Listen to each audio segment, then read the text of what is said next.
Imagine sitting at your own birthday dinner, only to discover that the people who were supposed to protect you had been stealing millions of dollars from you since you were 3 years old.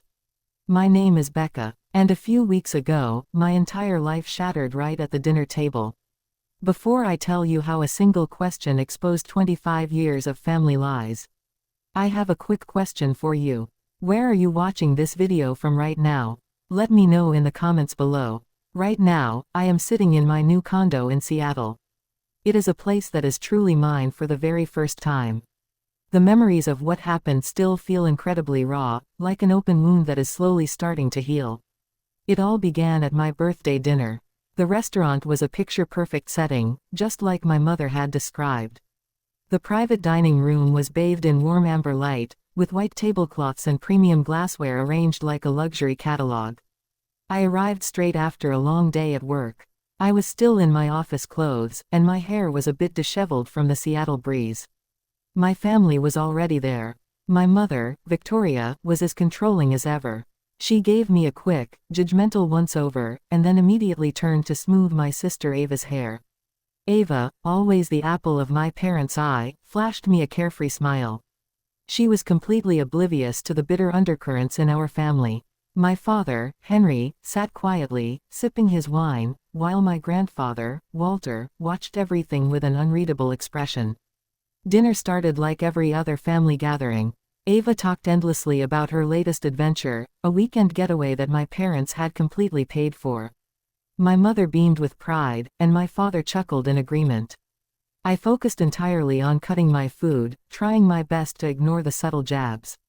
Victoria made a passive-aggressive comment about how independent I had become, as if my independence was the result of poor life choices, rather than sheer survival. Across the table, Ava twirled a delicate gold bracelet, a luxury gift I had never received. I couldn't help but think of all the times I had desperately struggled. Like the night my car broke down on the highway. When I begged my mother for help, she simply said, "You're an adult, Becca. Figure it out." I had to max out a credit card just to pay for the tow truck, a debt I am still paying off to this day. Or back in college, when I couldn't even afford my textbooks. My mother refused to help, claiming it wouldn't be fair to Ava. Meanwhile, Ava's high school trip to Asia was paid for in full before she had even packed a bag. As the dinner went on, I felt a low hum of unease in my bones. Something was shifting, but I couldn't put my finger on it. Then, the server refilled our glasses, and the room grew quiet. My grandfather lifted his glass. "Becca," he said gently, "show me how you've used your $3 million trust fund, after 25 years. The reaction was immediate. Laughter stopped mid-breath. Forks froze in midair. Even the candles seemed to hold perfectly still. I felt my heart pounding violently in my ears. I whispered, "I never got one." My grandfather's smile instantly faded. His lawyer, Mr. Thompson, stepped forward, and placed a thick stack of financial statements on the table with a heavy thud. In that exact moment, I realized someone at the table was terrified. My mother's face flickered from confusion to sheer panic. Then, she quickly plastered on a stiff, fake smile. My father lowered his wine glass so fast it clinked loudly against the table. Ava giggled, genuinely thinking it was all a joke. But I knew it wasn't. I looked at my grandfather and asked, "What trust fund?" "The one I set up for you when you were 3 years old," he replied. My throat tightened. My voice came out as a barely audible whisper. "I never received a trust fund." A suffocating silence filled the room. Ava's smile fell apart. My father's jaw clenched tightly.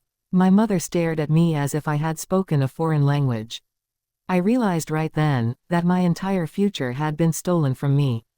The dinner didn't end. It simply shattered. Chairs scraped against the floor, voices tangled, and the room felt far too small to hold all the lies that were suddenly spilling into the air. My mother was the first to recover. She turned to my grandfather and said, "I'm sure Becca shrugged or misunderstood. She has always been so distracted."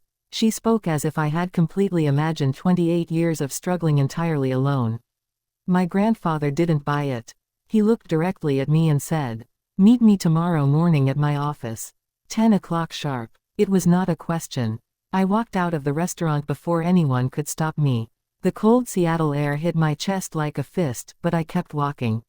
I didn't cry. I didn't scream. I just kept repeating the exact same words over and over in my head. I never got one. By the time I reached my car, my hands were shaking uncontrollably. My roommate, Maya, texted me to ask how the dinner went. I opened my mouth to call her, but absolutely nothing came out. The silence told her everything she needed to know. "Come home," she texted back. "We will sort it out."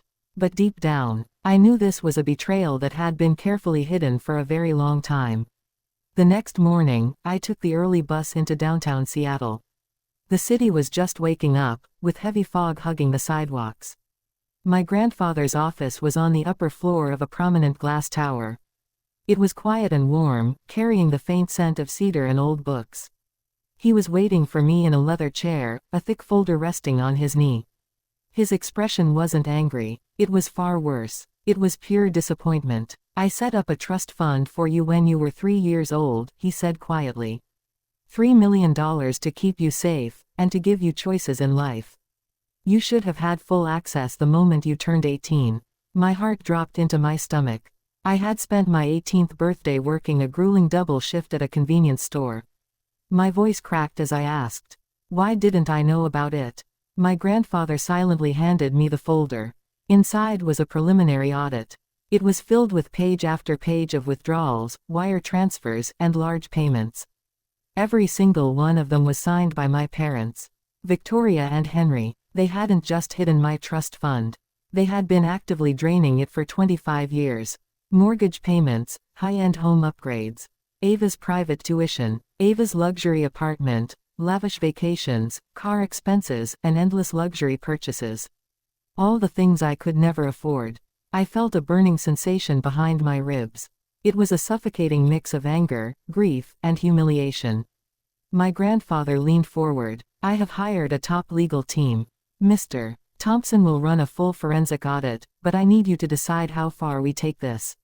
I stared down at the small, neat signatures of the two people who were supposed to protect me from the world. "I want everything," I said, my voice turning to steel. "Every record, every receipt, every single dollar. I want the absolute truth." My grandfather nodded firmly. "Then we will call them in for a meeting." I told him I wanted to be in that room, and he promised I would be. For the first time in my entire life, I wasn't the quiet, forgotten daughter. I was walking directly toward the fire, and this time, I wasn't going to be the one who burned. The confrontation was scheduled for a Thursday afternoon. The sky was a dull, heavy gray.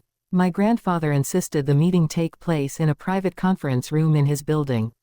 He claimed it was neutral territory, but I knew the real reason. He wanted every single word legally documented. I arrived early. My palms were sweating, but my steps were steady. Maya had hugged me tightly before I left the apartment. She told me I looked like someone stepping into a courtroom and a new beginning at the very same time. I didn't truly understand what she meant until I caught my reflection in the elevator glass. My posture was perfectly straight. My face was dead calm. And my eyes held a resolve I had never seen before. When the elevator doors opened, Mr. Thompson was waiting. He looked incredibly sharp in his tailored suit, holding a massive stack of documents under his arm. He gave me a brief nod, verifying that I was emotionally ready for what was about to happen. "They are on their way up," he said quietly. Inside the conference room, my grandfather sat at the head of the long table. The intense tension in his jaw told me he hadn't slept in days. When he saw me, his expression softened just a bit. He reached out, squeezed my hand tightly, and then let go. "You are not alone today, Becca," he said. A moment later, the heavy door opened, and my parents entered. Victoria walked in quickly, her shoulders rigid, her face locked in that familiar mask of fragile innocence. Henry followed closely behind, his eyes darting nervously around the room like a trapped animal looking for an escape route. Ava came in last, clutching her designer purse, a look of deep confusion and worry on her face. My father immediately tried to bluster. "I don't know what this formal nonsense is about, or why we've been dragged into." My grandfather held up a single hand, cutting him off instantly. "Sit down, Mr. Thompson closed the heavy door behind them. He walked slowly to the center of the room, and placed the thick stack of financial statements onto the glass table. The heavy thud echoed off the walls. Ava flinched at the sound. My father swallowed hard, and my mother's eyes widened in horror. "Those are your signatures, Mr. Thompson announced calmly, spanning over 25 years of unauthorized withdrawals, transfers, and payments, from the trust fund intended solely for Becca. The room went completely breathless. Then, Mr. Thompson began to read the line items aloud. Year 1, mortgage payments. Year 2, home repairs and a luxury kitchen remodel. He flipped the page. Tuition payments, none of which were for Becca. Car expenses, high-end travel, credit card balances, and the full rent for Ava's luxury apartment. With every single word he read, something inside me unfurled. It wasn't joy. And it wasn't anger. It was total, absolute clarity. For the first time in my life, I saw the full picture, not the twisted shadows I had been fed since childhood. My mother's face turned completely pale. This is being taken entirely out of context," she stammered. Mr. Thompson didn't even blink. "The context, Victoria, is the severe financial abuse of a minor beneficiary. The forensic audit is complete." My father finally spoke, his voice sounding thin and weak. "We used the money for the family. It wasn't personal." I couldn't help but laugh out loud. "Not personal. When my car broke down on the side of the highway and I begged you for help, was that not personal? When I almost had to drop out of college because I couldn't afford textbooks, was that your grand idea of family?" My mother drew in a sharp breath. "Becca, please. We always fully intended to put the money back," I snapped. When I am 40, 50, or never." My grandfather leaned forward, his gaze cutting right through them. "You stole from your own child." My mother's throat bobbed. "Dad, we had bills to pay." To which my grandfather replied coldly, "We all have bills, Victoria. But normal people do not rob their own daughter to pay them." Ava finally spoke up, her voice cracking with emotion. "Mom, Dad, did you actually use Becca's money for my apartment? For my school?" My mother reached out desperately. "Sweetheart, we just wanted you to have every possible opportunity," I whispered. "And I didn't." My mother turned to me, her eyes filled with panic, but absolutely no remorse. "Becca, you have always been so independent. You never asked us for anything." I leaned across the table, looking her dead in the eye. "I didn't ask, because you trained me to believe that my needs were a burden. Every single time I came to you, you made me feel like wanting anything at all was a crime." The heavy silence that followed was full of truths they could no longer deny. My grandfather tapped the table firmly. "I am revoking your financial authority over all family assets, effective immediately." My mother jolted in her chair. "You can't do that." "I can," my grandfather said with absolute finality. "And I already have." My father sagged deeply into his seat, as if the crushing weight of 25 years of lies had finally fractured his spine. Ava stared at the table, her hands covering her mouth in total shock. Mr. Thompson slid a new set of legal documents directly toward me. "This transfers full, unbendable control of the remaining trust assets to you, Becca. Your parents' access is terminated permanently." My mother's breath hitched. My father closed his eyes in defeat, and Ava whispered, "Oh my God." My hand hovered over the pen. For a split second, I realized I wasn't just signing a document. I was signing my independence. I pressed the pen to the paper and firmly signed my name. My mother stood up so fast her chair scraped violently against the floor. "Becca, please. This will completely ruin us." I looked up at her calmly. "Then maybe you shouldn't have built your entire life on money that belonged to someone else." Her mouth opened and closed, but no sound came out. Her legs began to visibly shake. My father reached out to steady her, but his hand was trembling just as badly. They looked utterly broken, and for the very first time in my life, I did not feel a single ounce of guilt. I was no longer the quiet daughter holding their fragile lie together. I was the one tearing it down. After the meeting, the conference room felt completely hollow. My parents walked out first, my mother trembling, my father trying his best to support her weight. Ava lingered behind for a moment, looking at me with a heavy mix of guilt and sorrow. She whispered, "I genuinely didn't know, Becca." I gave her a slow nod. It wasn't forgiveness, but it was a start. Over the next few weeks, everything shifted. Mr. Thompson finalized the legal transfers, securing the remaining multi-million-dollar assets entirely in my name. My parents were officially served with strict warnings of severe civil and criminal consequences if they ever attempted to interfere with my life again. A few days ago, my grandfather visited me at my new condo. He walked slowly through the bright rooms, touching the walls and smiling softly. "You deserve this, Becca," he said gently. "You deserved it all along." I didn't tell him that I had cried myself to sleep the very first night I stayed here. It was a chaotic mix of intense grief for the family I never truly had, and overwhelming relief for the life I could finally build. I have learned that family isn't defined by blood or a shared last name.